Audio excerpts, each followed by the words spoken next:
40 വർഷത്തെ സ്തുത്യർഹമായ സൈനിക സേവനത്തിനു ശേഷം വിരമിച്ച് ജന്മനാട്ടിൽ മടങ്ങിയെത്തിയ ദേവദാസന് ചെങ്ങന്നൂർ റെയിൽവേ സ്റ്റേഷനിൽ സൈനിക അർദ്ധസൈനിക കൂട്ടായ്മയായ സോൾജിയേഴ്സ് ഓഫ് ഈസ്റ്റ് വെന്നീസ് സ്വീകരണം നൽകി. തുടർന്ന് ദേവദാസന്റെ ചെറിയനാടുള്ള വസതിയിൽ നടത്തിയ ചടങ്ങിൽ പൊന്നാടയും മൊമെന്റോയും നൽകി ആദരിക്കുകയും ചെയ്തു.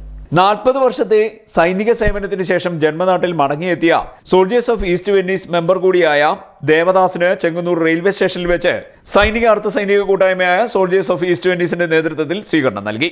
തുടർന്ന് ചെറിയനാടുള്ള ദേവദാസിന്റെ വസതിയിൽ നടന്ന ചടങ്ങിൽ പൊന്നാടയും മൊമെന്റോയും നൽകി ആദരിക്കുകയും ചെയ്തു.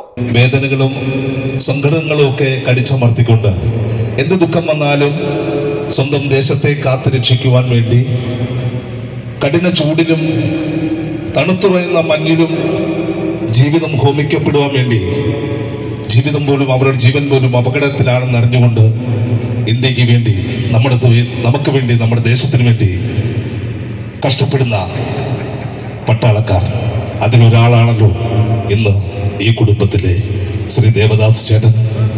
ദേവദാസ് ഇന്ന് 40 വർഷത്തെ അദ്ദേഹത്തിൻ്റെ രാജ്യസേവനത്തിന് ശേഷം അദ്ദേഹം കുടുംബത്തോടൊപ്പം കഴിയുവാൻ ഇന്ന് ഈ ഭവനത്തിലെത്തിയിരിക്കുകയാണ്. അദ്ദേഹം വിരമിച്ചിരിക്കുകയാണ്. അദ്ദേഹത്തിന് ഈ നാട്ടിൽ ഒരുപാട് സുഹൃത്തുക്കളും ബന്ധങ്ങളും ഒക്കെയുള്ളതായി നിങ്ങൾക്കറിയാം. അപ്പോൾ ഞാനധികം സമയം കളയുന്നില്ല. അതുകൊണ്ട് അദ്ദേഹത്തെ ഈ നാടും അദ്ദേഹത്തിൻ്റെ സുഹൃത്തുക്കളും ബന്ധുക്കളും ബന്ധുമിത്രാദികളും മാതാപിതാക്കളും മക്കളും അങ്ങേയറ്റം സ്നേഹിക്കുന്നുണ്ട്. അദ്ദേഹത്തിന് ആ സ്നേഹ ആദരവ് നൽകുന്നതിന് വേണ്ടി ശ്രീ ദേവദാസിനെ ഹൃദയപൂർവ്വം ഈ വേദിയിലേക്ക് ക്ഷണിക്കുകയാണ്. Soldiers of east Venice secretary Anilkumar Nangiyarkulangara നേതൃത്വം വഹിച്ച ചടങ്ങിൽ അജിത്ത്, രാധേഷ് പണിക്കർ, മുരളീധരൻ, രാജൻ, ബിജുകുമാർ, സജിത്ത്, മധു, തമ്പി, രതീഷ്, മനോജ്, ബിജു, വിനയചന്ദ്രൻ പിള്ള, അനിൽകുമാർ, സുരേഷ് തുടങ്ങിയവർ പങ്കെടുത്തു.